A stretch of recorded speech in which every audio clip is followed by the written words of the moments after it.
From Launch Fishers and Fishers, Indiana, the Jacob Pyle Show presents the Night Talk Sessions. These conversations that you are about to see were originally shown on YouTube between September and October of 2023 when the show was originally titled Night Talk. But with the popularity of the Jacob Pyle Show on YouTube, these episodes are now being shown again in its entirety, from beginning to end, with no edits, cuts, stops, or interruptions.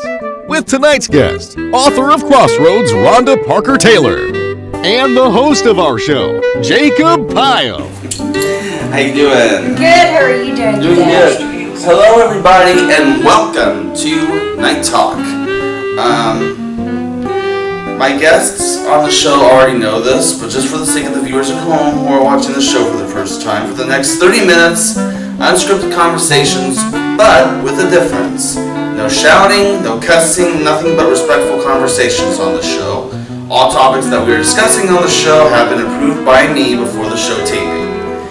My guest for tonight is an American writer, entrepreneur, and academic researcher. I'm going to grab this for just a second. Her recent book is entitled Crossroads, and I am pleased to welcome to Night Talk, Rhonda Parker Taylor. Thank you. It was so good to meet you, and thank you for having me. Welcome everybody out there. I'm so thrilled to engage with you, and I can't wait to see what all of our conversation has today. So when I was doing I do homework on my guests, you know, as most of you know before the show. When I was doing my research, it said that you were originally from Noblesville, Indiana. Is that true? That's correct. I was born in Noblesville, Riverview Hospital. Yay! And I grew up there. I went to school at Heritage Christian School from my pre-kindergarten to my senior year. My family still lives in Noblesville. My mother and father founded Noble Industries, a manufacturing company that does a lot of the Firestone parts. And my brother and sister now run Noble Industries, and I live in Indianapolis now. Cool, awesome. Yeah, I had to bring that up because I actually live in Noblesville myself. So yeah, it's a wonderful, wonderful. Hamilton County is about the best in the world. It is. So let's talk about the books. Well, or let's talk about you. What has your journey as an author and the writing process been like? Oh my goodness, everybody has a story. Really, we do. Everybody, you know, and I hear it all the time. I really want to write this book. Well, for me, it was a journey of just self-development and knowing I could do it. I wrote it 20 years ago. It sat on my desk for 20 years. I didn't want to make myself vulnerable to say, hey, look, everybody, I did it. And then finally one day I went to do, because it's a series, there's 4 of them. And I went to go get something else off the floppy disk that had all 4 of them in it, and the document had been eaten. Really? Wow. Yeah, so I'm looking at, luckily, because I'm kind of one of those fearful people, I had printed all of them. And I looked at it, and I thought, oh my goodness, I'm going to have to type and re-edit every single one of them if I don't do something with it. And then I thought about all the writing mentors I had saying all the best novels are either in someone's head or in someone's closet. And I'm like, okay, it's time. And my sister said, you have to allow yourself to be vulnerable. You write for others all the time. That's what you do for a living. You're an academic researcher. But the reason you're not doing anything with it is because you have to put yourself out there. True. That's hard, isn't it? It is. It's very hard to put yourself out there. Yeah. So, can you tell us, for those who have not read the book, and don't give away any spoilers or anything like that, but can you tell us about your book? Oh, sure. Okay, so Crossroads is based out of Indianapolis. It's about a workaholic that thinks she has everything together. She went to college. She's working in a fictitious, because it is a fictitious book, she works in United Bank of Indiana, which there is no such thing, but United Bank of Indiana in Indianapolis in the AUL building. Okay. And if you remember, the AUL building is now, I think, Salesforce building, and She gets called for jury duty of a murder of a 15-year-old girl. Wow. Okay. And that event with it, we all try to get out of jury duty. Boy, she tried like heck to get out of it. How many of you tried to get out of jury duty? But of course they don't let you. And she ended up being the foreman, and her whole life unfolds. First of all, she's exposed to people that she normally wouldn't associate with in the jury room. She's also exposed to the legal system. And she realizes that some part of her life is just not what she intended it to be, because and that her life is unbalanced. And then people start getting sick around her. They start dying. And then we don't want to be a spoiler alert, but there's a true lesson in it. So I think when I wrote it, I thought it was about the jury, which we all like jury books, but it really also revealed thoughts about our relationships with people and how we develop them. Okay, cool. What story would you like to highlight? Out of the book? Or out of life? I'll tell you what, I think, I think you pretty much Told the book? told the book in the little Right, in the segment. thing. So, but in life. I think what I would like everybody in life, and think about it. When you have relationships, we compare ourselves so much all the time that we literally tear ourselves apart. And one of the lessons learned in Crossroads is anger is cruel. And this comes out of Proverbs. And that's true, anger is cruel. Right. Fury is overwhelming, which all of those things could cause a crime. Right. But Proverbs says, but who can stand before jealousy? Envy makes the bones rot. Right. And really, when you think about it, it does. It destroys. If I were envious about your job, which I think broadcasting is wonderful, I may never become an author. Yeah, not really.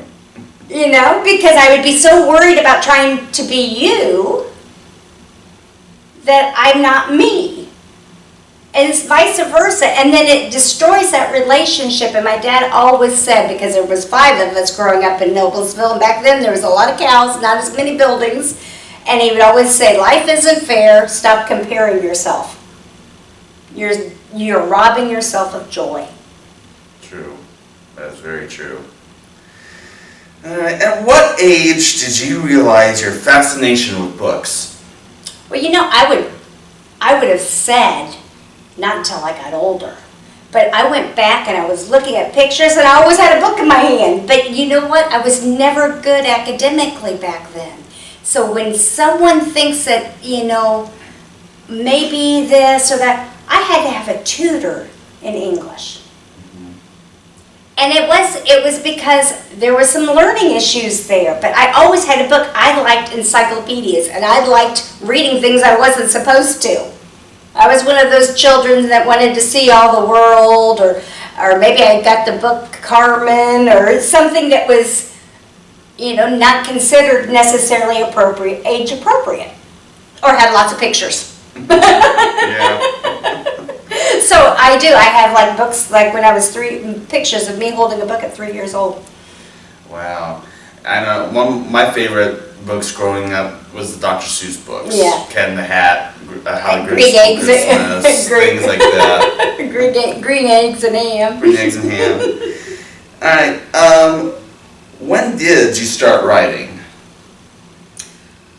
Well, academically, obviously, I went to school, got associates, bachelor's, master's, and a doctorate.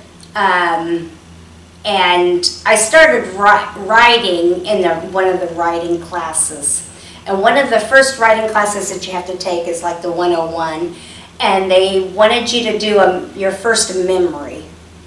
And it took me forever. And then I remember the destruction of my pink blanket. And that was the first essay I wrote. And it was the pink blanket that I had when I was a kid when they decided I needed to give it up. I'd carried it probably till, I don't know, if I would probably still be carrying it if they allowed me to keep it. All right, we are going to take our first break. We'll be back with more of Rhonda Parker Taylor right after this message. All right. Welcome back. My guest for today is author of Crossroads, a suspense novel, Rhonda Parker Taylor. All right, now, we talked a little bit about your book in the first segment. What is the lesson of your book? The lesson is, it's twofold. Life balance. The first one is you can think you're on the right path in your life, and like for instance, for me, work is a core value. And when I went through and I had to rethink my life, I had to realize, wait a minute, you aren't doing the things that make you happy. And so when I wrote the book, I realized, that's kind of what I was writing about the character. It was like, okay, it's time to find what you really enjoy. An example, I thought it was balanced. I thought, okay, I did the work and I did the home and I did the entertainment and the exercise, but then I was like, okay, wait a minute, but what are you really doing for yourself? My time was watching TV. Really? TV wasn't in the top 5 things that I wanted to be doing. That was exactly mine too. I used to watch them old TV shows and cartoons growing up. So yeah, so I had to say, okay, well, what do you really enjoy? Well, first, I love cooking, and I used to love to entertain, but I didn't have as much time to entertain, and I like feed people, and do that socialization. So I was like, well, why am I not cooking for myself? DoorDash is nice, True. But you know what? It's better when it's hot and you made it the way you like it, and why aren't you doing that? So I really had to rethink what my life balance goals were for myself. I took a few weeks and I pulled out a workbook that I had created for my classes because I was a college professor on life balance, and I made myself do the exercises, and I did a 3-5-year plan of all the things I wanted to do, like what vacations did I want to do, what did I want to do in my home.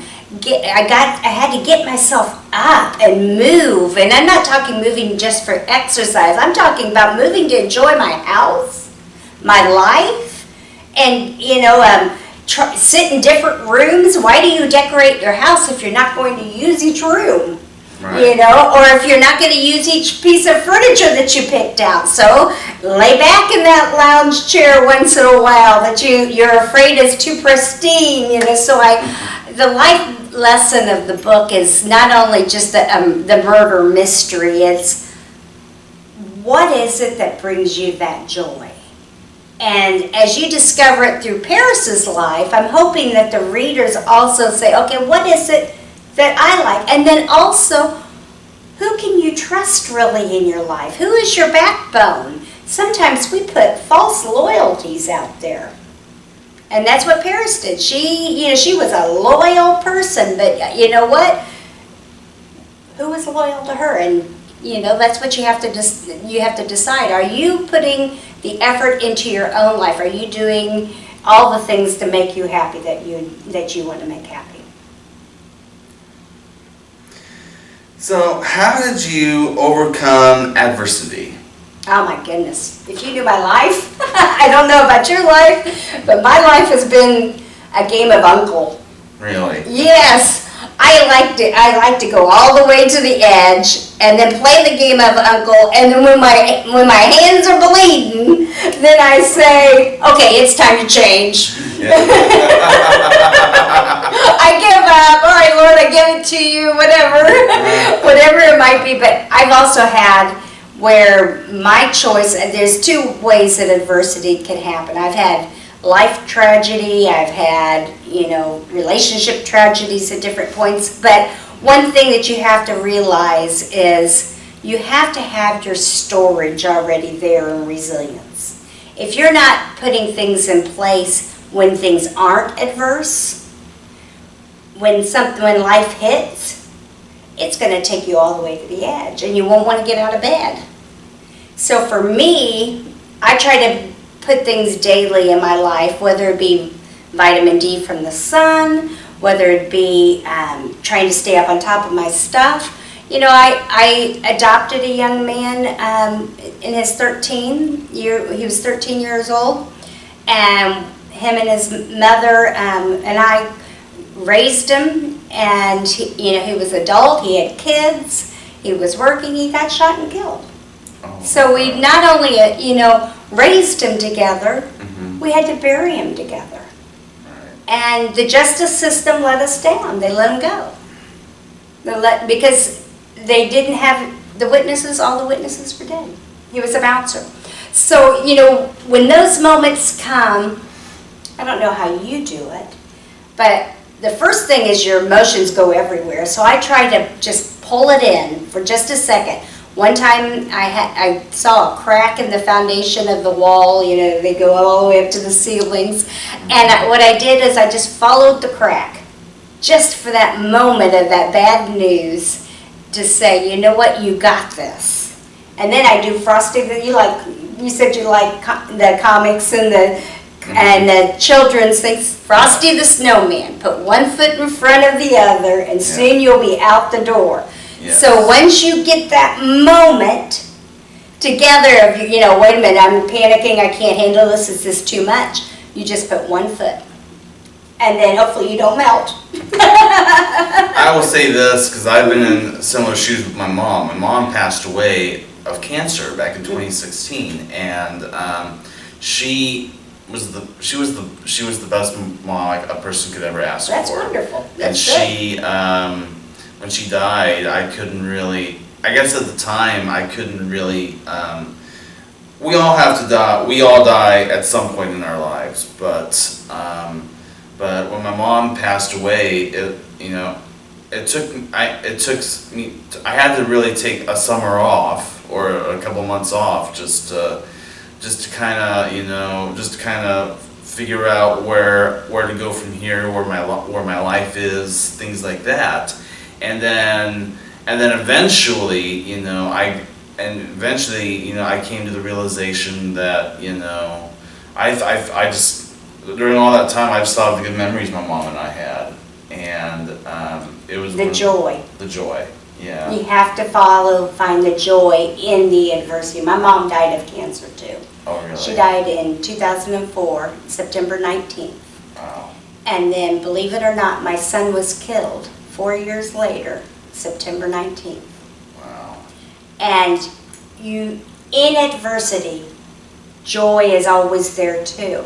You just have to find it. So if you're out there and you're going through something, it's so important that you just find, whether it's the being with the other people that are struggling, or if it's some kind of joke that's just not even really a good joke, but it made you laugh, or a walk in the middle of it. Or I can remember my sister kept finding change on the floor. Everywhere she went, she would find a nickel or a dime or whatever, and she said, I don't know why I keep picking it up. And that was her joy. Or a bird. When my father was struggling with emphysema, I was driving to take care of him, and of course you're tired when you're taking care of a person, but you have to do it, and it's the right thing to do, and you're committed to it. And I'm driving, and a red-winged blackbird flew and sat down on my mirror, my side view mirror, and I took a picture of it. I had to, but then I was like, okay, I have to pull off, and I was afraid to hurt the bird, and so I'm driving real careful. I got to tell my dad, I showed him the picture on my phone, and he said, that's my favorite kind of bird. Really? So I looked at that as that special moment. One, I learned something from my father, And two, every time I see one now, I think he's visiting me. It's awesome. That's a good memory. Okay, so we got about 26 or 25 seconds in the break. So quickly, tell the viewers how to purchase the book. Okay, so Crossroads is a suspense novel based out of Indianapolis. You can purchase it on Amazon, Barnes & Noble's website, most retailers online. Also, there's signed copies at the Keystone at the Crossing Barnes & Noble and the Greenwood Mall Barnes & Noble if you want to purchase a signed copy. Awesome. All right, when we come back from this last break, and we will conclude our conversation with Rhonda Parker Taylor. Stay with us. All right, welcome back to Night Talk. My guest has been Rhonda Parker Taylor, who has this amazing book out called Crossroads, a suspense novel. So, how do you develop your characters in the book? For me, I have because of my background in academic writing, I do it like a research project. Your medical viewers will like this. I do what's called a SOAP note. When you go into a doctor's office, they ask you all these questions from head to toe. And so I learn about your family background, what their medical is, what their history of mental illness is, and I go through and I start, okay, the first character is 5'4", and all the colors of the eyes, and do they have a tic, do they have a stutter, what do they have, and go all the way through their medical history. And then I go and I find a picture of a person that's like that so that I have a vision. And then I turn around and say, well, what kind of house would this person have? What kind of job would they have? So I just kind of meticulously create my own little world. And then when I do that, I know that I have a structure also that I can make sure that everything's consistent throughout the book. If a person has emphysema, they're going to have a cough. If they have anxiety, there's certain characteristics of a person with anxiety. And if they have depression, that they're going to go through down phases and have a flat effect. And so it's just very methodical, and that way I get to know them too and their struggles. If they're higher energy, low energy, are they a whiner, or are they, because how they would present themselves to other people and their SOAP note, and in questions with whether it be a psychiatrist or a doctor, tells you a lot about people. Yeah. I'm glad you mentioned stutter, because I have to point out something to the viewers. If you guys noticed the last, a couple of times, I have a very big stuttering problem. Literally, if I do not have a script or something to read in front of me, sometimes I always say that my brain is slower than my mouth. Mm-hmm. So sometimes, I've had times when, just now, I'm trying to come up with something to say and then I stutter. That's my biggest thing. Well, so for me, I work too fast. Mm-hmm. I do everything fast. I'll be typing and I know exactly what I'm saying. I can even have my glasses on. Sometimes I might not have my glasses on. As soon as I hit send, there's about 10 typos in it. And I swear it said the right thing. I swear it did, but my mind is going so fast. And I think that's why when I was younger, I struggled so hard in English. I flunked my English proficiency test in high school. I wasn't going to graduate. If it hadn't been for a teacher taking me under her wing and tutoring me, I wouldn't have made it. Ah, right. Okay, how do you find joy and life balance? Oh, it's a everyday struggle. I work from my home, so it's very easy to just let the computer consume me. So what I try to do is every hour I make myself get up and go do something in the house that's appropriate, and then I go back to work. The other thing I do is every 3 to 5 years, I go back through that exercise and I'll be publishing, I call it it's called Crossroads, the Life Balance Path to Journey. It's just a self-help book that just takes you through, okay, let's refocus. Because we all get out of balance. You know, it could be because a loved one's ill, or we have work priorities. Something can pull us out in a heartbeat. And so I have to remind myself, it's not something that comes natural. Someone told me one time, if you want to drink the number of glasses of water every day, you can't count on you to do it. You have to set a timer that I need to drink 8 ounces of glasses of water.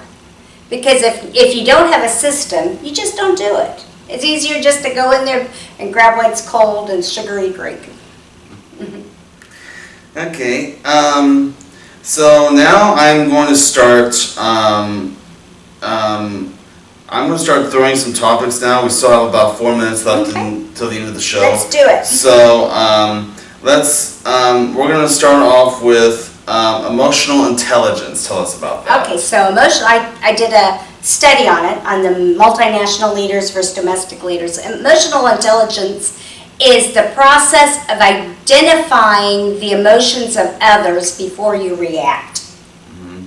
So if I'm presenting something to you like as an employee or a subordinate or even a superior or a child, you have to take into account the emotions that they go through, because you can't predict anything until you take that into account. You can't guide a teenager if you don't take their feelings into account. So emotions, you first identify the emotions they're going through, then you process it, then you come up with a conclusion together, and then you turn around and react appropriately to their emotions, not what we're trying to get done. Mm-hmm. And the funny thing about the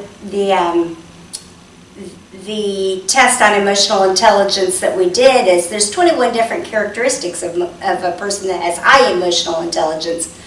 The domestic leader ranked lower in every single one of the categories except for one, which was self-impression of themselves. They thought they were bigger and better than the one that was the multinational leader and worked in several countries. Wow, okay. All right, life learning leadership. What are your thoughts on that? Life learning leadership.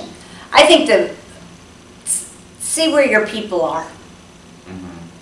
You know, you can say, I want to give a $100 gift card to Ruth Chris so they can have a steak. Well, what if their car's not working? Mm-hmm. Or what about the tip?